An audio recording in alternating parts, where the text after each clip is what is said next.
내고요. 아쉽다고요? 예, 제 인스타그램에 가시면 풀 버전이 있습니다. 예, 팔로우 해주시고 좋아요도 눌러주세요. 오늘은 그 설교라기보다는 우리가 그동안 이제 여러분들이 어떻게 생각하실지 모르겠지만 시간 교리문답을 계속해서 오후 예배를 통해서 시간 교리문답을 배우고 있었습니다. 알고 계셨죠? 예, 그러고 있었는데 이것까지 아시는 분이 있을지 모르겠어요. 저번 주를 기점으로 해서 어떤 한 기점을 넘어섰습니다. 뭘까요? 맞히시는 분은 퇴장할 수 있도록.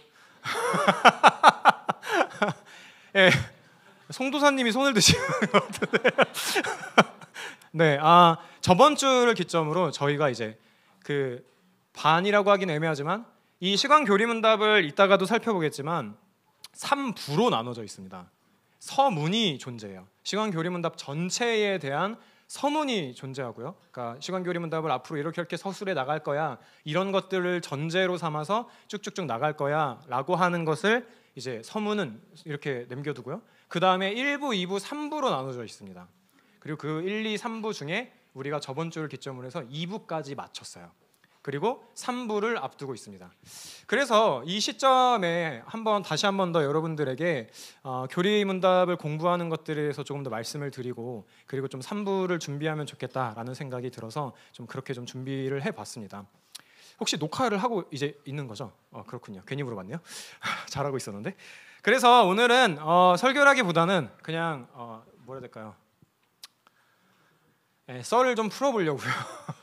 그래서 편하게 그냥 들으시면 될 것 같습니다. 뭐 먹을 거 먹으시면서 피곤하시면 여러분들 그 의자의 오른쪽에 이제 보시면 기댈 수 있는 사람이 있습니다.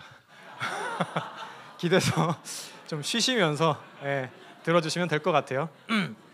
자, 어디까지 기대시는 거예요? 무릎까지 가겠어.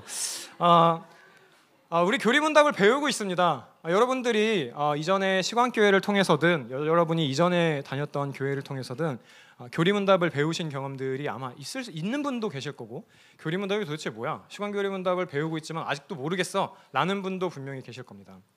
왜 예전에 저희 교회에서 시간교리문답을 이제 처음 내면서 작은 소책자를 또 만들었었어요. 기억나시나요? 빨간색 책자 손바닥만한 거 있었는데 그거 없으신 분 있나요? 다 있다고요? 없으신 분 몇 분 있으시네요? 강매하려는 거 아니에요? 솔직히 들어주세요. 있으시군요. 나중에 제가 드릴게요. 이쪽 예배 끝난 다음에 이쪽 앞쪽으로 오시면 제가 챙겨서 드리도록 하겠습니다. 그러면 이 교리문답을 도대체 우리가 왜 배워야 되냐 이거예요. 왜 배워야 되냐 이거죠. 첫 번째 이유는 이겁니다. 신앙의 성숙이에요. 굉장히 좀 이제 테크 좀 좋아 보이죠? 네. 신앙의 성숙인데 히브리서 5장 12절부터 14절까지 말씀을 좀 교독을 하면 좋을 것 같습니다. 앞에 12절이 나와 있는데 제가 먼저 읽고 그 다음에 13절을 여러분들이 읽어주시고 14절을 같이 읽으면 될 것 같습니다. 자, 제가 먼저 읽겠습니다. 때가 오래되었으므로 너희가 마땅히 선생이 되었을 터인데 너희가 다시 하나님의 말씀의 초보에 대하여 누구에게서 가르침을 받아야 할 처지이니 단단한 음식은 못 먹고 젖이나 먹어야 할 자가 되었도다.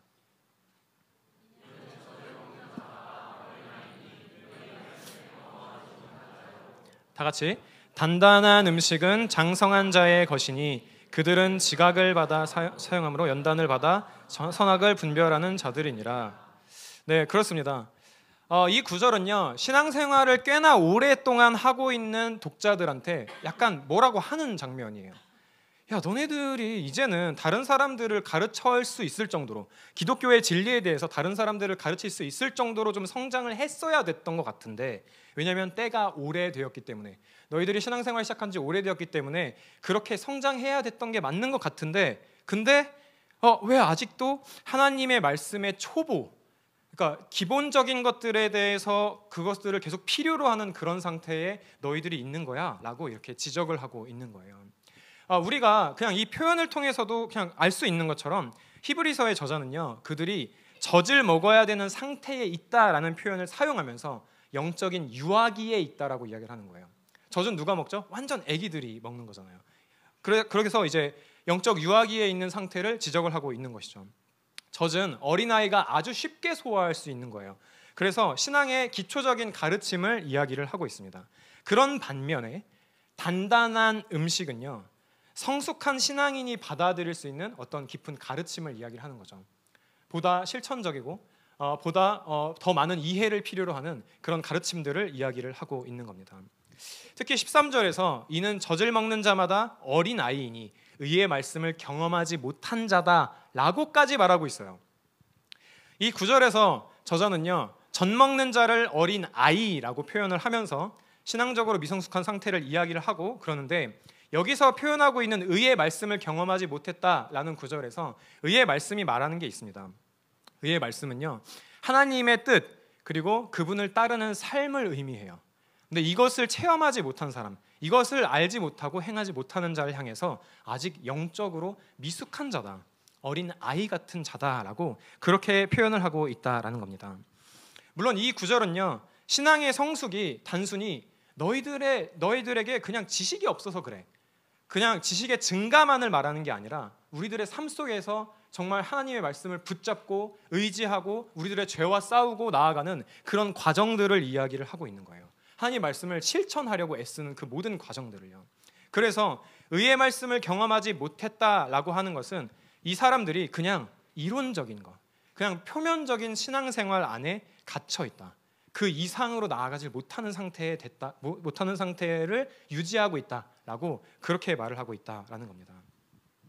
신앙생활이라고 하는 건요, 저는 교리문답의 중요성에 대해서 여러분들에게 말씀을 드리겠지만 단순히 말씀의 경험, 그러니까 교리적인 지식만을 쌓는 것을 이야기를 하지 않습니다. 하나님과의 관계 가운데에서 하나님의 말씀을 내 삶 가운데 실천하고 그리고 그 뜻을 알아가는 그 모든 과정을 신앙생활이라고 하고 있죠. 단순히 외워서 배우는 그것을 신앙생활이라고 하는 게 아니라 때로는 우리들에게 전혀 말도 안 되는 상황들이 올 때에 그것들을 이겨낼 수 있도록 말씀을 의지하고 붙잡는 그 모든 것들을 우리는 신앙생활이다라고 한다는 거죠. 그래서 히브리서 저자는 이 지점을 이야기를 하면서 신앙생활이 그냥 지적인 활동에만 머무는 것이 아니라 실제적인 것, 우리들의 삶에 정말 지극히도 실제적인 이야기다라는 것들을 더 강조해서 이야기를 하고 있습니다. 이어지는 14절에는요, 단단한 음식의 의미를 이야기를 하고 있어요. 단단한 음식은 어떤 거냐면 장성한 자의 것이니 그들은 지각을 사용함으로 연단을 받아 선악을 분별하는 자다라고 이렇게 이야기를 하고 있습니다. 단단한 음식을 먹는 자는 장성한 자래요. 그렇죠? 우리들은 단단한 음식들도 먹을 수 있어요. 어떤 음식이든 먹을 수 있단 말이죠. 어린 아이와는 완전 다른 모습을 가지고 있어요. 그래서 이 장성한 자는 신앙적으로도 성숙한 사람을 의미를 하고 있습니다. 그냥 단순히 지금 우리들의 상태에서 나이만 더 먹는 것을 말하는 게 아니에요. 성숙한 신앙이라고 하는 것은 그것을 의미하는 게 아니다라는 거예요. 지각을 사용함으로 연단을 받아서 선악을 분별할 수 있는 수준에 이른 것을 이야기를 하는 것이죠. 영적으로 세상 가운데서 우리가 살아갈 때에 무엇이 옳고 그른지, 하나님의 말씀에 비추어 봤을 때에 무엇이 옳고 그른지, 무엇이 사람들을 배려하는 일인지, 무엇이 사람들을 해치는 일인지를 분별할 수 있는 그런 능력들을 이야기를 한다라는 겁니다. 그리고 여기서 말하는 연단은 반복적인 훈련과 그리고 연습을 통해서 그 능력이 향상되는 것을 이야기를 해요. 그러니까 선악을 분별한다라는 것은 신앙의 성숙이 곧 영적인 분별력을 갖는 것을 의미한다라고도 볼 수 있다라는 거죠.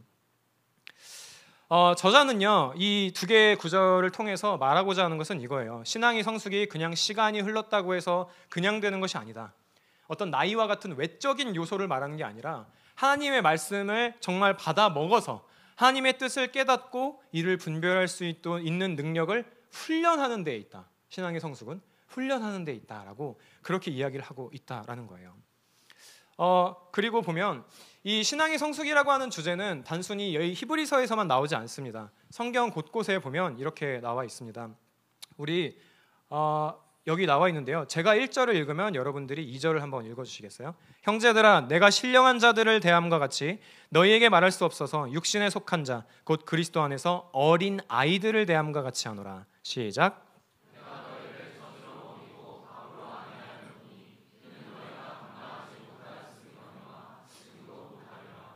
네, 바울은 고린도 교회의 성도들에게 이 히브리서 기자와 비슷한 표현을 사용하고 있습니다. 너희들 어린아이 같아 라고요. 젖만 먹을 수 있는 상태에 머물러 있는 것 같아라고 이야기를 해요. 바울 역시도 신앙인의 어떤 특징, 성숙한 그리스도인의 특징에 대해서 분별할 것과 신앙을 실천하는 것들에 대해서 분명히 이야기를 하고 있다라는 겁니다. 에베소서 역시도 마찬가지입니다. 이는 우리가 이제부터 어린아이가 되지 아니하여 라고 말을 하면서 그 뒤에 어떤 말이 이어지죠? 사람의 속임수, 간사한 유혹들, 온갖 잘못된 교훈과 풍조에 밀려서 요동하지 않게 되었으면 좋겠어라고 그렇게 이야기를 하고 있다라는 거예요.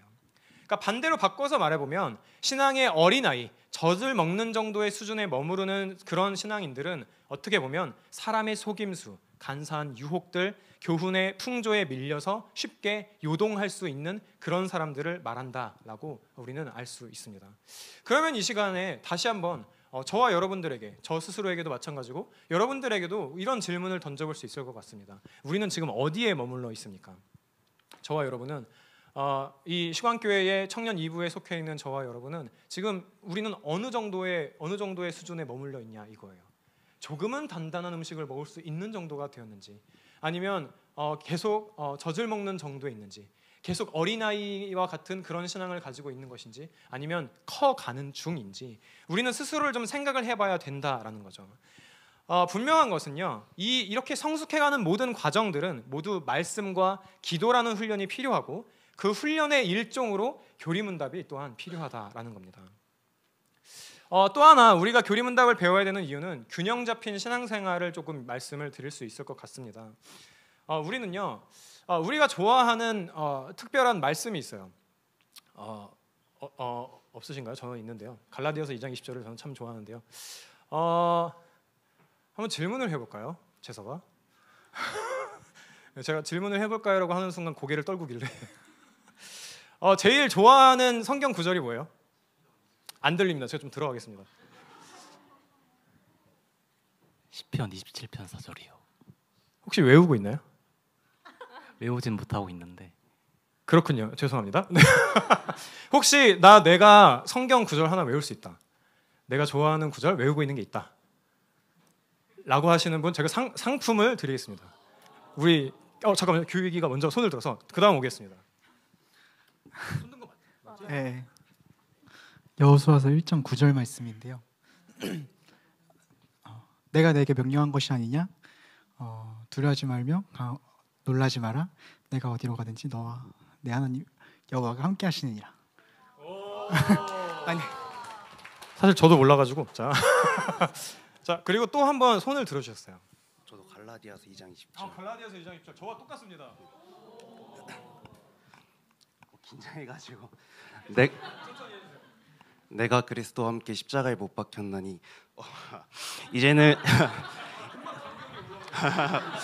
이제는 그런즉 이제 내가 사는 것이 아니 오직 내 안에 그리스도께서 사시는 것이라. 이제 내가 육체 가운데 사는 것은 나를 사랑하사 나를 위하여 자기 몸을 버리신 하나님의 아들을 믿는 믿음 안에서 사는 것이니라.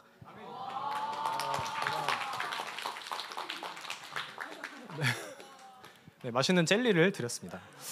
네, 우리가 좋아하는 특별히 더 좋아하는 말씀들이 있어요. 이건 절대 나쁜 게 아닙니다. 가급적 더 많은 말씀들을 우리가 외우고 기도할 때 사용하거나, 또 이렇게 언제 물어볼지 모르는데 물어봐서 답변을 해서 맛있는 걸 또 먹으면 좋잖아요. 그런데 이걸 조금 꼬아서 이야기를 하자면 우리가 더더더더 알기 원하는 말씀이 있는가 하면 1년에 한 번 묵상할까 말까 하는 말씀도 있다는 거예요. 1년에 한 번 묵상할까 말까 하는 교리도 있다는 거죠. 이건 거의 본능적이에요. 우린 좋아하는 것에, 우리들의 마음을 더 흡족하게 만드는 것에 끌리기 마련이다라는 거예요. 근데 이게 왜 문제가 될까요? 이런 어떤 성향이 왜 문제가 될까요? 예를 들어서 제가 그렇다고 해보세요. 하나님이 내게 평안을 주신다는 말씀을 너무 좋아한다고 생각해보세요. 하나님은 나한테 평안을 주시는 분이셔. 평안을 너에게 주느라. 이거 너무 최애 노래야. 막 이렇게 하면서 하나님께서 평안을 주시는 것이라는 그 교리를, 그 진리를 거기에만 제가 빠져 있다라고 생각해보세요. 그리고 다른 말씀은 막 빨리빨리 넘어가는 거예요. 매일 묵상 이게 뭐야? 그냥 넘어가 막 하고 넘어가 버리고, 뭔가 평안 얘기가 안 나오면 그냥 막 이제 설교 중에도 눈을 질끈 감아버리는 거죠. 그렇게 신앙이 형성되게 된다면 어떤 일들이 발생할까요? 그 사람에게, 그러니까 누군가가 그런 신앙생활을 하고 있는 저에게 이걸 가르치기가 어려울 거예요. 하나님께서 때로 자기 백성들을 자라게 하시려고, 성장하게 하시려고 위험에 몰아넣는다라는 사실을 저는 받아들이기가 정말 어려울 거예요. 그럼 만약에 제가 그 하나님의 평안을 주시는 하나님에만 빠져있는 제가 실제로 평안이 흔들리는 일이 저에게 닥쳐오면 어떻게 될까요? 그런 일들이 발생할 때 저는 어떤 생각을 하게 될까요? 내 안정이 흔들리는 사건들, 취업이나 이직이 잘 안 되는 사건들, 관계의 깨어짐들, 여러 어려운 상황들을 겪을 때 어떤 생각을 바로 하게 될까요? 하나님은 나를 사랑하지 않는다. 하나님은 나를 사랑하지 않는다. 하나님은 나를 버리셨다라는 생각까지도 하게 된다라는 거예요. 그래서 우리는 하나님의 말씀을 배울 때에 균형 있게 배우는 것이 매우 중요하다라는 거예요. 성경의 내용을 요약해서 가르침을 받을 필요가 있다라는 거죠. 우리가 하나님의 말씀을 들을 때에 하나님, 저는 제가 원하는 하나님만 듣겠습니다가 아니라 성경 전체에서 말하는 하나님, 그분이 내게 보이고자 하시는 대로, 보이고자 하시는 바 그대로의 하나님을 우리가 알아야 된다라는 거예요. 하나님께서 나에게 어떤 하나님이 되고자 하시는가, 하나님께서 나에게 어떤 하나님이 되고자 하시는가, 그게 정말 더 중요하다라는 거예요. 성경을 통해 우리는 내가 원하는 하나님이 아니라 내게 되고자 하시는 하나님을 만나야 된다라는 거죠. 그 하나님은 어떤 하나님입니까? 때로는 평안을 깨기도 하시고 광야의 길을 걷게도 만드시고 때로는 영적인 침체에 빠지기도 하시면서 하나님의 임재를 엄청나게 그리워하게 만들기도 하시는 분이라는 거예요. 그게 하나님이라는 사실을 우리는 균형 있게 알아야 된다라는 거죠. 여기 있는 모든 분들은요, 단 한 명도 빠짐없이 모두가 다 사실은 신학자고 철학자입니다. 저는 신대원 간 적이 없는데요. 아니에요. 안 갔다고 하더라도 우리는 우리가 가지고 있는 하나님에 대한 생각들이 있습니다. 하나님이 이럴 때는 나를 이렇게 대하시는 것 같던데, 내가 이렇게 할 때는 나를 저렇게 대하시는 것 같던데, 그러는 걸 보니 하나님이 내가 이런 행동을 할 때는 더 사랑하시는 것 같고 내가 저런 행동할 때는 덜 사랑하시는 것 같은데 라는 감각이라든지 그런 것들이 우리 안에는 다 있다라는 거예요.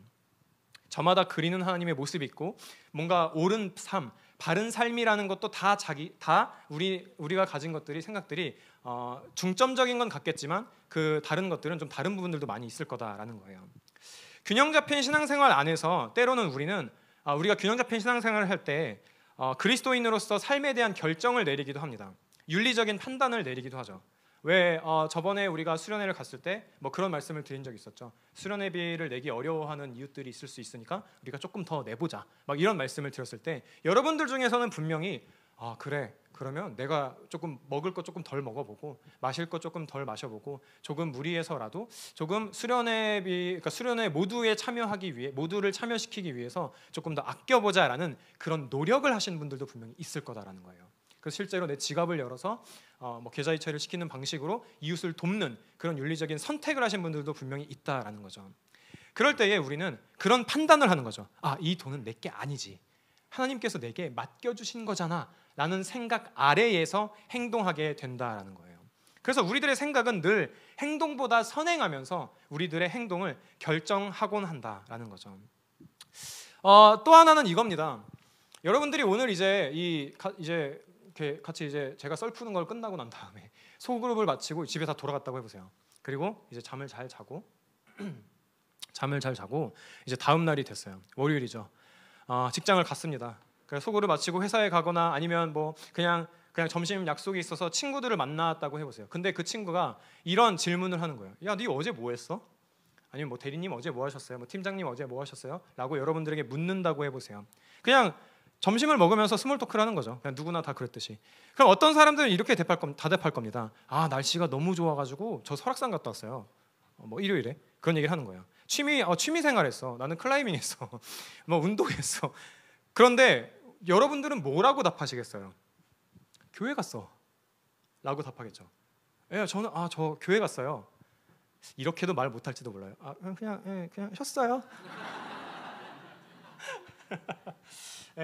만약에 여러분들이 그 사람들 앞에서, 그 교회 다니지 않는 친구들과 직장 동료들 앞에서 저 교회 갔어요 라고 말한다면 그 점심 식사의 분위기가 조금 이상해지는 것을 느낄지도 모릅니다.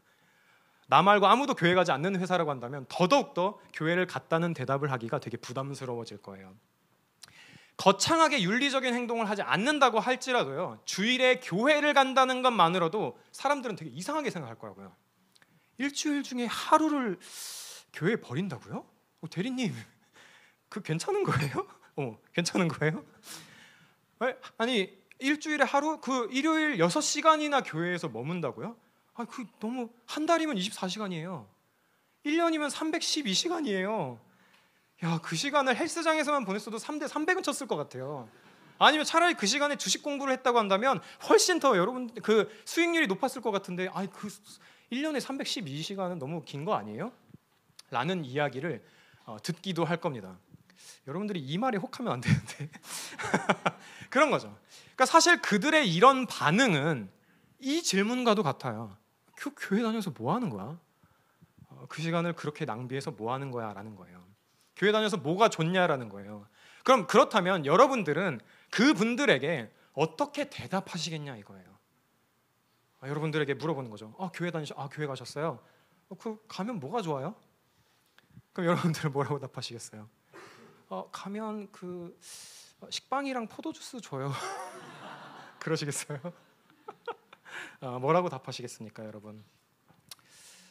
때로는 여러분들이 직장에서 혹은 여러분들을 지켜보는 친구들과 뭐 사회생활을 하는 가운데에서 그리스도인으로서 윤리적인 결정을 계속해 나아간다면 여러분들이 때로는 고난 가운데서 인내하고 견뎌내면서 사회생활을 하고 그러면서도 용기 있게 하루하루 살아가는 모습을 본다면 오히려 사람들은 여러분들에게 이렇게 물어볼 겁니다. 너희 속에 있는 소망에 관한 이유를 묻는 자들에게는 대답할 것을 항상 준비하되. 누군가가 여러분들에게 와서 물어보겠다는 거예요. 뭐 때문에 이렇게 사시는 거예요? 뭐 때문에 이렇게 손해보는 삶을 사는 거예요? 뭐 때문에 이렇게 다른 사람들 다 하는 아주 적극적인 불법이라고 하기도 애매하고 그렇지 않은 이 행동들 모두가 다 해서 모두가 다 눈 감고 있는 그 일들에 대해서 왜 안 하시면서 손해를 당하시는 거예요? 라고 물어볼 거라고요. 사실 이런 질문은 이 질문과도 같아요. 당신이 믿는 하나님은 어떤 하나님이에요? 라고 묻는 거죠. 당신이 소망하고 있는 그 하나님, 그 소망을 채워준다라고 말씀하시는 그 하나님은 도대체 어떤 하나님이에요? 라고 물어보는 거예요. 그러면 여러분들은 뭐라고 답하시겠습니까? 여러분들은 답할 것들이 준비되어 있습니까? 네. 아마 여러 대답을 뭐 할 수도 있을 거예요. 그런 질문들 앞에 그냥 저는 좀 이렇게 마음이 작아서 심장이 작아서 그런 불법 같은 거 하면 좀 쫄려서 안 될 거예요 라고 흐릴 수도 있겠죠. 아니면 여러분들은 저는 교회를 다녀요 라고 할 수도 있죠. 어쩌면 더 명확하게 저는 예수를 믿습니다. 저는 예수님을 믿습니다 라고 말을 할 수도 있을 거예요. 그때 더 적극적으로 그분들이 물어보겠죠. 그래서 네가 믿는 게 뭐야? 라고요. 그럴 때 우리는 대답할 것이 정말 준비되어 있냐 이거예요. 다른 사람들에게 내가 믿는 여러분들이 1년 동안 312시간이나 소유하고 있는 이 교회에서의 생활들에 대한 어떤 설명을 할 수 있겠냐라는 거죠. 네 번째는 이겁니다. 대항적인 선포예요. 교리문답이 가장 많이 만들어졌던 시기는 종교개혁이 일어난 그 직후 그 시기입니다. 16, 17세기에는요 신앙고백서나 교리교육서가 거의 뭐 127개나 나왔다고요. 거의 막 동네마다 나오고 조금 다리 건너서 또 다른 교리문답서도 나오고 나라마다 나오고 막 이랬던 거예요. 그러니까 그 이유가 뭐냐면 그 사람들이 그때 당시를 살던 사람들이 가지고 있었던 신앙적인 오류에 대해 신앙생활에 대한 오류에 대해서 교정해야 될 필요가 있었던 거예요. 교정으로 좋은 방법은 문답식의 교리 교육 방법이었던 거죠. 그래서 루터는요 소요리 문답을 만들 때 이 목사님들에게 이렇게 권면했다고 합니다. 신앙은 누구도 강요할 수 없고 강요해서도 안 됩니다. 그럼에도 불구하고 배워야 한다는 사실을 꾸준히 알리고 경고해야 됩니다. 이것은 어떤 것이 바른 먹거리고 그렇지 않은 것인지 분명히 알고 살아야 하는 것과 같은 이치입니다. 어떤 도시에서 살려면 믿음 좋은 신자든 악당이든 상관없이 그 도시의 법을 알아야 하고 그것을 지켜야 제대로 그곳에서의 삶을 즐길 수 있습니다. 이와 마찬가지로 복음의 자유를 누리고 싶다면 누구를 막론하고 반드시 배워야 됩니다 라고 말을 했습니다. 그리고 이렇게 이야기를 한 거는요 교리문답이 작성될 당시에 교회에 위협이 되는 심각한 신학적인 오류나 성경을 잘못 읽어서 그런 결과로 나온 신학적인 오류나 철학 사조에 대한 대항적인 선포였던 거죠. 우리는 그것을 믿지 않아. 우리는 다른 것을 믿어 라고요. 대항적 선포는 이런 예를 들 수 있습니다. 소요리문답 2문은 이렇게 이야기를 해요. 하나님께서 우리에게 자기를 영원롭게 하고 영원토록 즐거워하라고 명하신 규칙이 뭡니까? 라고 했을 때 신구약 성경에 기록된 하나님의 말씀은 우리가 어떻게 하나님을 영원롭게 하고 즐거워해야 하는지를 가르쳐주는 유일한 규칙이다 라고 이야기를 해요. 왜냐하면 이때 당시에는 교황의 말도 하나님의 말씀으로 따르는 사람들이 있었기 때문이에요. 그들이 지배적으로 더 많았기 때문이에요. 그래서 아니야, 우리는 우리의 인생의 목적을 알 수 있는 성경은 신구약 성경, 그 성경만이 유일한 우리들의 규칙이야, 우리들에게 가르쳐주는 유일한 말씀이야 라는 것들을 가르쳐야 될 필요가 있었던 거예요. 그래서 이런 말씀들이 들어가 있었던 거죠.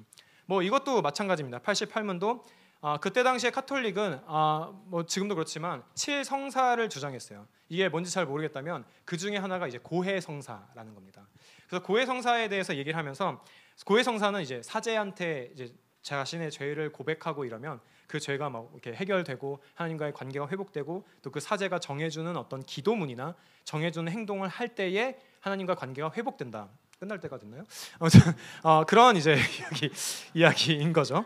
그렇지만 소요리 문답은 은혜의 외적이고 일반적인 방편은 하나님의 말씀과 성찬과 세례 그리고 기도라고 이렇게 대항적으로 선포하고 있다라는 겁니다. 그럼 지금은 어떨까요?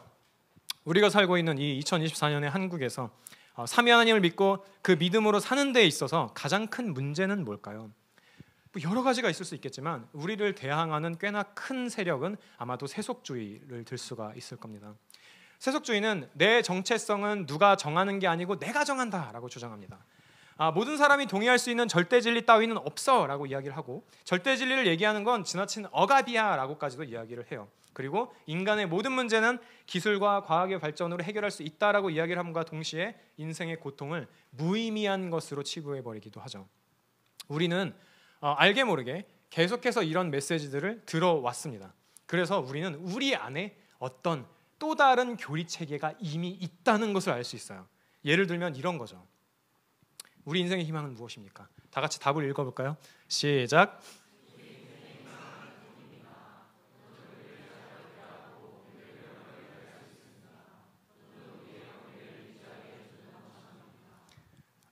좀 동의가 되시나요? 여러분 표정이 밝아진 거 아세요? 이렇게 얘기를 할 수 있죠. 뭐 또 다른 문을 이야기를 할 수도 있을 것 같습니다. 뭐 이 희망을 이해하기 위해 우리는 뭘 더 알아야 됩니까? 다음 세 가지를 알아야 됩니다. 첫째, 우리는 돈이 할 수 있는 것을 알아야 됩니다. 둘째, 우리는 돈이 흘러가는 구조를 파악해야 됩니다. 이는 부동산, 주식, 코인 등등입니다. 셋째, 우리는 돈을 보호할 줄 알아야 됩니다. 나를 자유롭게 하고 명예롭게 하고 내게 필요한 관계를 형성하고 유지하는 데에만 돈을 사용해야 됩니다. 제가 이거를 설교하기 전에 이제 저의 룸메이트에게 한번 보여줬습니다. 어떻냐고요? 굉장히 동의를 하더군요.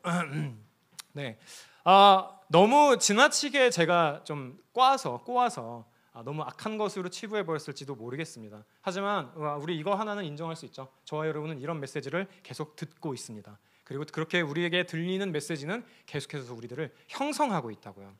그리고 때로는 이 메시지들은 우리의 믿음을 흔들어 놓기도 한다라는 거예요. 아마 불행한 것 같은데 라는 생각이 드는 거죠. 그렇다면 시광교리문답은 어떻게 대항적인 선포를 하고 있습니까? 우리 인생의 유일한 희망은 무엇입니까? 우리 인생이 우리 자신의 소유가 아니라 우리를 위해 죽으시고 부활하신 예수 그리스도의 소유라는 사실입니다. 그리고 예수 그리스도의 영원한 아버지이신 분이 우리의 아버지로서 우리를 돌보신다는 사실과 아버지와 아들로부터 나오신 성령님이 우리가 그분의 소유라는 것을 확신시켜 주신다는 사실입니다. 확실히 그 돈 얘기할 때보다는 표정이 좀 어두워지신 것 같아요. 네, 그런 거죠.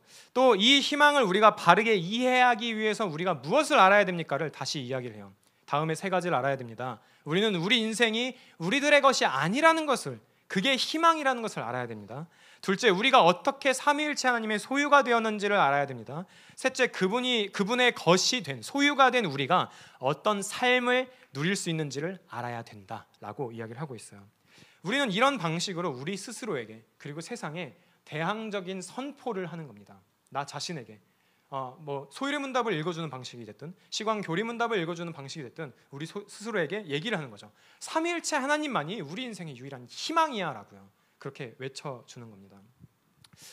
교리문답의 유익은 제가 생각했을 때는 지금 저에게 주어진 시간에 다 할 수 없을 만큼 너무나도 많습니다. 근데 제가 생각했을 때 정말 중요한 우리가 교리문답을 배워야 되는 이유 중에 하나는 저는 예배에 있다라고 생각합니다. 하나님을 즐거워하는 그런 예배를 우리가 좀 더 드릴 수 있게 만들어 준다라는 거죠. 예를 들면 예배의 각 요소들의 의미를 더 잘 알게 돼요. 예를 하나 들어볼까요? 저번 주에 11월 1일에 어떤 일이 있었죠? 11월 1일에 롤드컵이 있었습니다, 여러분. 여러분 TV도 안 보시나요? 네. 우리 교회에 많은 청년들이 뭐 그렇게 많은지는 모르겠지만 이제 토요일에서 주일 넘어가는 그 저녁에 야간에 이제 했음에도 불구하고 주일인 걸 잊고 밤을 새서 봤다는 제보를 많이 들었습니다. 뭐라고 하려는 게 아니고요. 양심 선언을 하자면 저도 두 번째 경기까지는 봤어요. 근데 보다가 이거 계속 볼 것 같다라는 두려움이 생기는 거예요. 그래서 나 출근해야 되는데 하고 이제 곧바로 껐죠. 네, 저는 주일에 출근합니다. 아무튼 네, 저는 그 게임을 잘 모르는데도 재밌더라고요. 거기서 유독 경기력이 좋은 선수가 있었어요. 누구죠? 페이커가 있었죠. 어떻게 선물 드릴까요? 아무튼 네, 있었어요. 그 선수인데요. 전 세계의 수많은 그 팬들이 그를 예배합니다. 그 선수의 할머니를요, 예전에 인터뷰한 영상이 있어요. 한번 볼까요? 왜 소리가 안 나죠? 이럴 수가. 뭔가 잘못됐군요. 네. 네. 이런 말씀을 하십니다. 뭐 덜 꽂혔냐? 네. 아무튼 넘어가죠. 네. 뭐 할머니께서 뭐 이런 용어들을 사용하십니다. 오리아나, 뭐 조이, 이 무슨 말이야? 앞전멸은 또 무슨 말이야? 근데 이게 소리와 함께 들으면 이 할머니는 진지해요. 그 유명한 선수인 페이커한테 훈수를 둔다고요. 너무 경솔하게 앞전멸을 해서 들어가서 막 위험에 빠져, 막 이런 얘기를 하신단 말이에요. 그러니까 이 할머니는 정말 게임을 완벽하게 이해하신 것처럼 보여요. 이분은 그 페이커와 함께 살면서 게임을 이해하신 거죠. 근데 아무리 게임이 재밌고 페이커라는 선수가 이 유명한 선수구나, 경기력이 좋구나 이런 거를 안다라고 하더라도요, 그 게임을 모르면 정말 얼마나 위대한 선수인지 알지 못해요.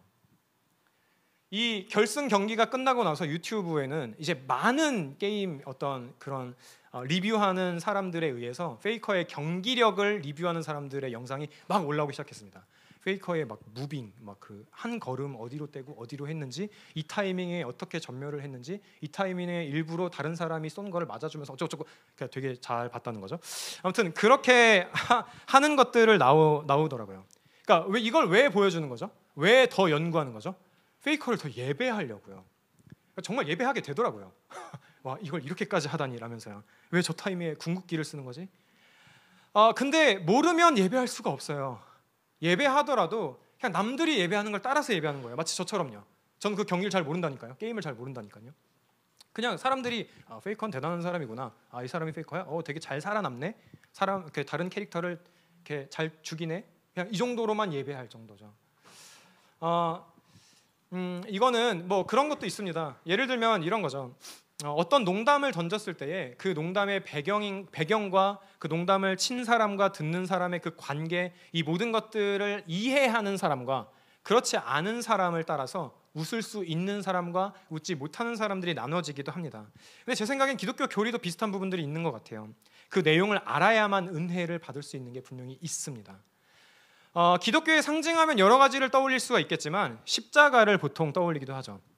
요즘에도 많은 교회들이 뭐 이제 십자가 탑을 걸어놓고 있기도 하고 그러니까요. 근데 왜 교회는 십자가를 교회 건물 위에도 걸고 강대상 우리는 없지만 뭐 뒤에도 걸고 막 그럴까요? 십자가가 상징하는 것이 기독교의 핵심인 그리스도의 구속 사역을 보여주고 있기 때문이에요.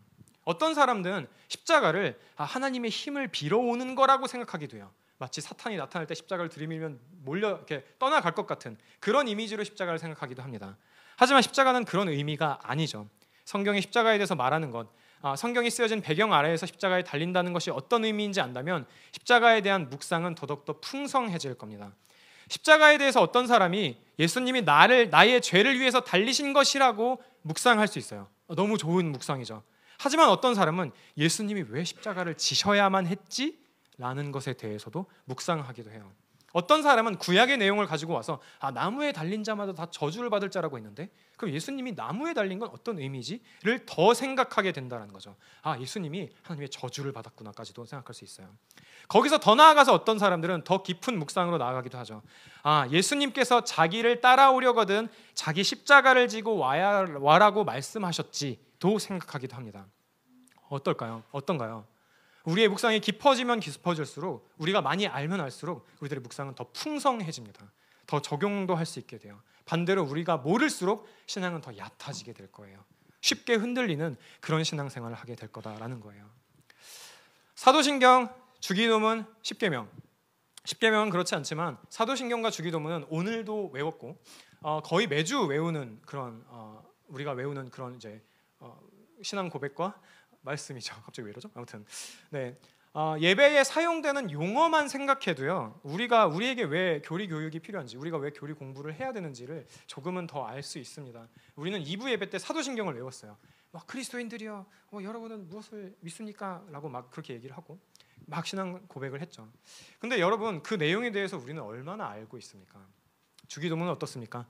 주기도문을 외울 때 아마 우리가 대결을 한다면 10초 대 안으로도 끊어볼 수 있지 않을까. 빨리 외우는 걸로요. 충분히 가능할 거라고 생각을 하는데요. 주기도문의 내용은 뭘 말하는 걸까요? 십계명이 의미하는 바는 도대체 뭘까요? 저와 여러분은 교회는 오래 다녔을지도 모릅니다. 하지만 생각보다요 하나님에 대해서 알고 있는 것은 적을지도 몰라요. 하나님을 아는 것이 풍성해질수록 우리의 예배는 더더욱 풍성해질 겁니다.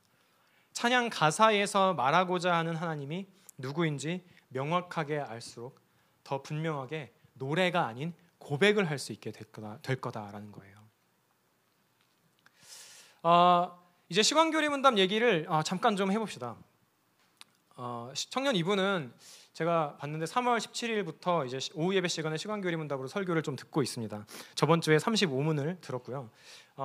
이 시간 교리 문답의 구조에 대해서 이제 간략하게 여러분들에게 좀 설명을 드리고 그리고 좀 이 시간을 좀 마치면 좋을 것 같은데 중간 점검이 꼭 필요하다라는 생각이 들었습니다. 우리가 지금까지 배운 내용이 무엇인지, 그러니까 뭔가 매주 하나하나씩 배우는 게 깊이 있게 배우기에는 좋지만 전체적인 틀 안에서 우리가 어떤 신앙 체계를 가지고 있는지를 파악하기에는 조금은 좀 어려움이 있다라는 생각이 들었어요. 대부분의 교리 문답에는요 이 서문이 존재합니다. 서문에는 앞으로 어떤 교리를 전개해 나갈 그런 것들에 대한 이제 교리 문답의 전제를 보여주죠. 이거는요, 이게 뭔지 아시는 분 있으신가요? 뭘까요? 하이델베르크 교리 문답이죠. 꽤나 많은 대답이 나왔어요. 네, 당신의 유일한 위로, 살아서나 죽어서나 당신의 유일한 위로는 무엇입니까? 라고 물어보고 이렇게 대답을 합니다. 살아서나 죽어서나 나는 내 것이 아니요. 뭔가 좀 비슷하죠? 몸도 영혼도 나의 신실한 구주 예수 그리스도의 것입니다. 그리스도께서는 그의 보혈로 나의 모든 죄값을 완전히 치르고 나를 마귀의 모든 권세에서 해방하셨습니다. 또한 하늘에 계신 나의 아버지의 뜻이 아니면 머리털 하나도 땅에 떨어지지 않도록 나를 보호하시며 참으로 모든 것이 합력하여 나의 구원을 이루도록 하십니다. 그러함으로 그의 성령으로 그분은 나에게 영생을 확신시켜 주시고 이제부터는 마음을 다하여 즐거이 그리고 신속히 그를 위해 살도록 하십니다. 라는 전제를 가지고 있습니다. 그리고 두 번째 문은 이렇게 이야기를 해요.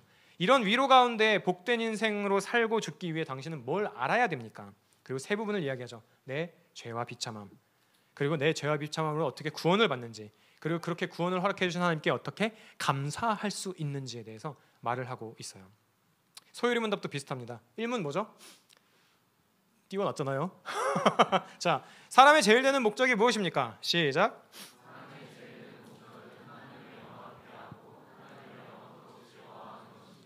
또 질문 드립니다. 두 번째는 뭘까요?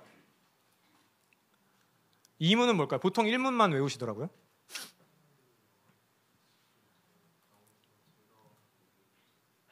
그렇죠. 네, 저는 확실히 들었어요. 네, 하나님께서 우리에게 자기를 영화롭게 하고 영원토록 즐거워하게 하라고 명하신 규칙이 뭡니까? 라고 했을 때 신구약 성경에 기록된 하나님의 말씀이다 라고요. 그러면 3문은요? 네, 3문은요. 그럼 그 성경이 가장 중요하게 가르치는 것은 뭡니까? 라고 했을 때 사람이 하나님에 대해서 믿을 게 뭐냐, 그리고 하나님께서 사람에게 요구하시는 본분은 뭐냐라고 이야기를 하고 있어요. 그러니까 뭔가 논리적인 구조가 있죠. 제일 되는 목적은 이런 거예요. 그럼 그 제일 되는 목적을 어디서 알 수 있어요? 라고 했을 때 우리는 성경에서 알 수 있어요. 그러면 그 성경의 내용이 뭐예요? 라고 했을 때 사람이 우리가 하나님에 대해서 믿어야 될 것, 그리고 하나님께서 우리들에게 명하신 것이라고 이렇게 이야기를 한다는 거예요. 거의 대부분, 아니 거의 모든 교리문답은 이런 논리적인 구조를 가지고 있습니다. 질문에 질문을 가지고 가는 거죠. 어떻게 영어롭게 해요? 어디서 할 수 있어요? 성경이요. 성경은 무슨 내용이에요? 믿을 것, 그리고 행해야 될 것, 이렇게 나눠진다라는 거예요. 그리고 실제로도 소요리 문답은요, 4문부터 38문까지 하나님에 대해서 믿을 것이 뭔지를 얘기하고, 그리고 그 이후에 39문부터 107문까지는 하나님께서 사람에게 요구하시는 본분에 대해서 그렇게 좀 서술을 하고 있습니다.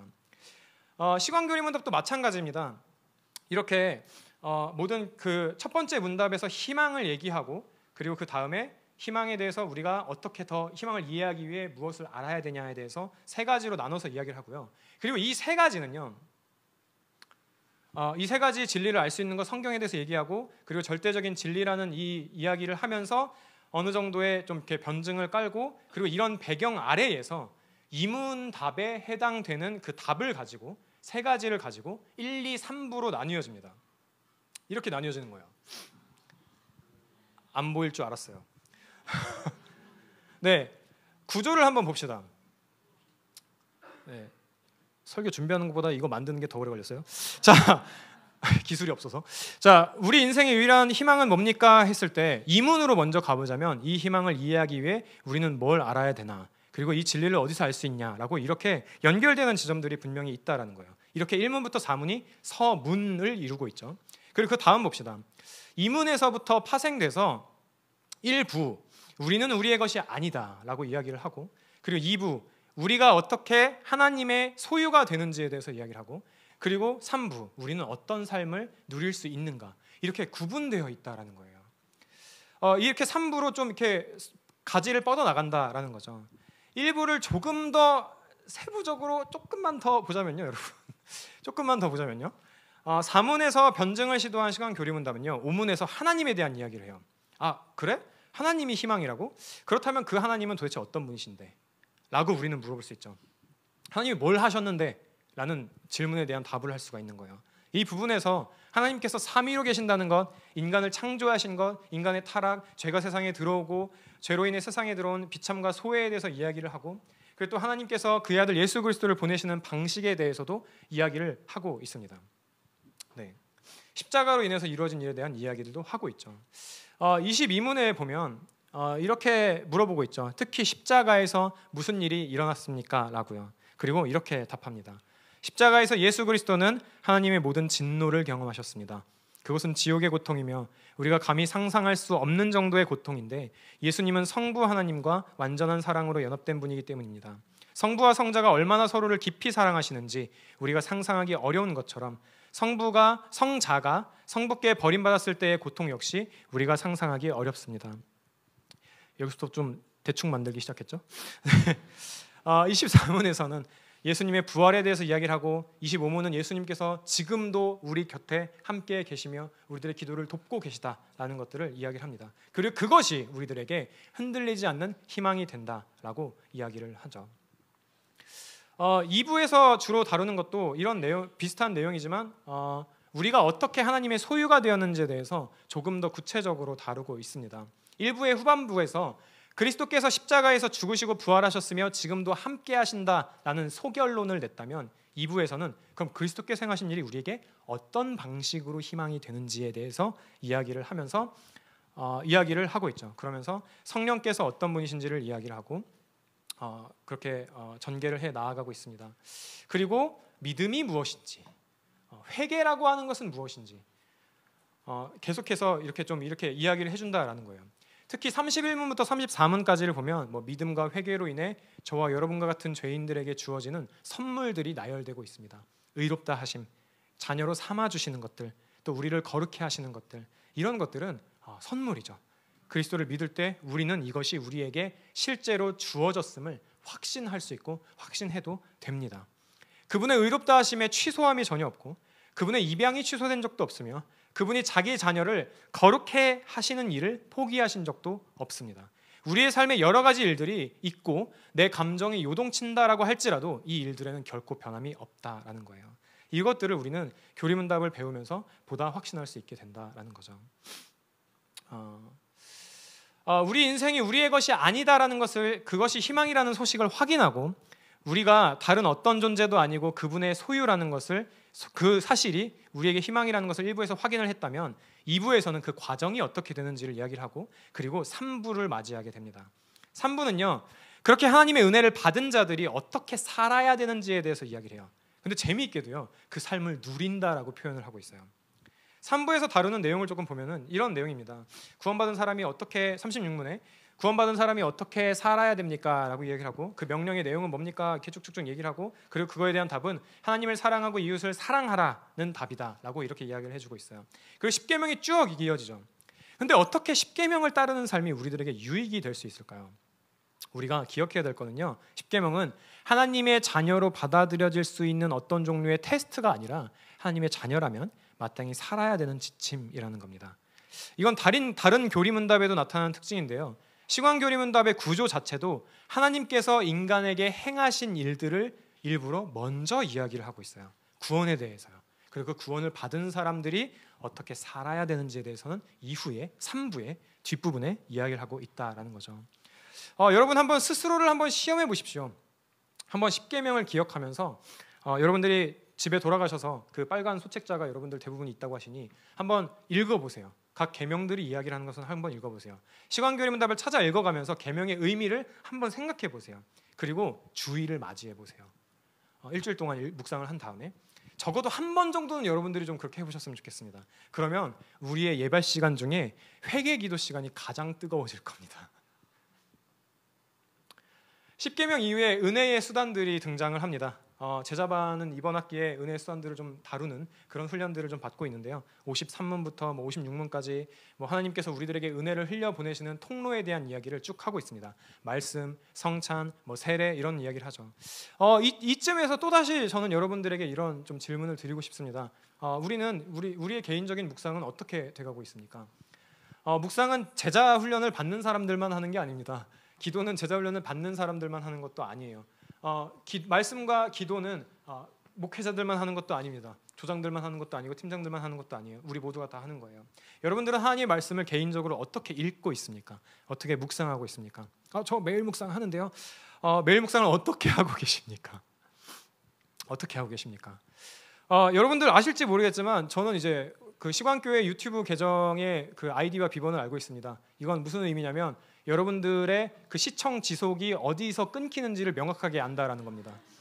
매일 묵상 15분짜리라고 하면 한 11분 정도쯤 되면 목사님의 이제 끝나고 그 설명이 다 끝나고 기도합시다. 이렇게 기도를 하면 시작하는데 그와 동시에 이제 시청률이 확 떨어지는 것을 저는 매일 확인을 하고 있습니다. 네. 어떻게 묵상을 하고 있냐 이거예요. 단순히 나 매일 묵상 했어, 아니 안 했어라는 죄책감을 덜기 위해서 매일 묵상을 하는 게 아니라 매일 묵상을 나눔을 해서 사람들에게 보여주기 위해서 하는 게 아니라 이건 우리들을 위한 거잖아요. 이건 우리들의 개인의 경건 생활을 위한 거잖아요. 하나님을 더 알기 위해, 더 사랑하기 위해, 이웃을 더 사랑하기 위해서 하는 거잖아요. 근데 이것을 어떻게 하고 있냐라는 거죠. 오늘은 없었지만 성찬을 할 때 여러분들은 어떤 생각으로 빵과 잔을 받으러 오십니까? 앞사람이 가니까? 그것도 좋은 태도라고 할 수 없어요. 어떤 생각을 가지고 나오시냐 이 말이에요. 오늘은 오광일 강도사님한테 가서 3개 달라고 해야지 라는 생각으로 오십니까?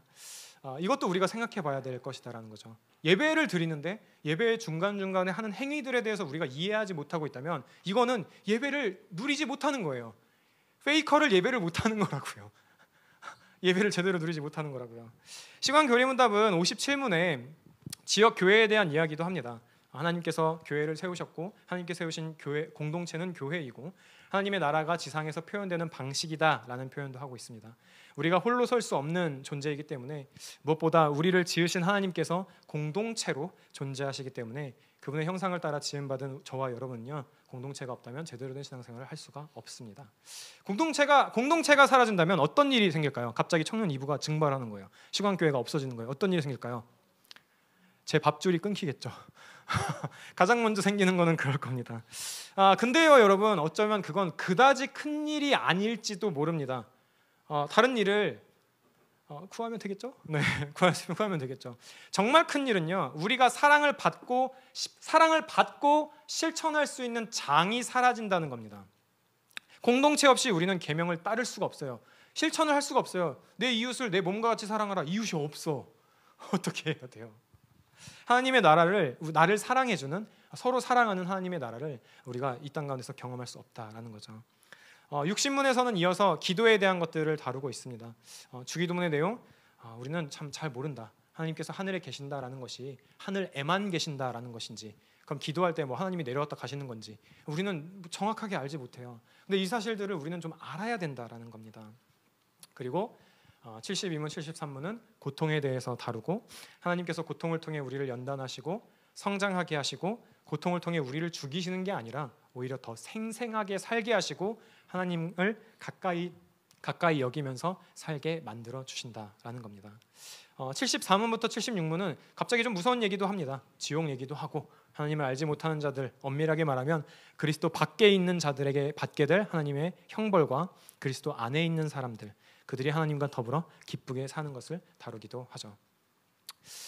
드디어 77문까지 왔습니다. 첫 번째 질문이 인생의 유일한 희망이 무엇입니까? 라고 답변을 했다면, 마지막 질문에서는 이 희망, 지금까지 긴 시간에 걸쳐서 1문부터 76문까지에 걸쳐서 이야기한 우리와 같은 죄인들을 향한 희망, 죄인들이 용서받고 이 땅에서 사는 희망, 그 희망을 가진 사람들이 어떻게 살아야 되는지에 대해서 이야기를 합니다. 제가 문을 읽으면 여러분들이 같이 답을 읽어주시고 오늘 모임을 마치면 좋겠습니다. 77문입니다. 이 희망을 가진 우리는 이제 어떻게 살아야 됩니까? 시작.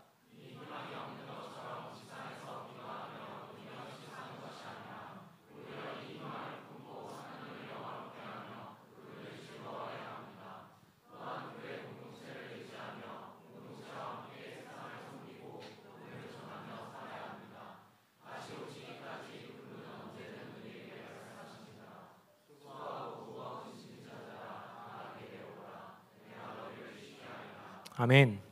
네, 여러분, 77문까지 우리가 아직 설교를 못 들었다고 해서 이 희망이 우리 것이 아닌 게 아닙니다. 이 희망을 누리기를 미루지 마십시오. 여러분에게 이 희망이 희미해져 있다면, 희망처럼 느껴지지도 않는다면 다시 좀 붙잡으면 좋겠습니다. 제가 기도하고 예배를 마치겠습니다.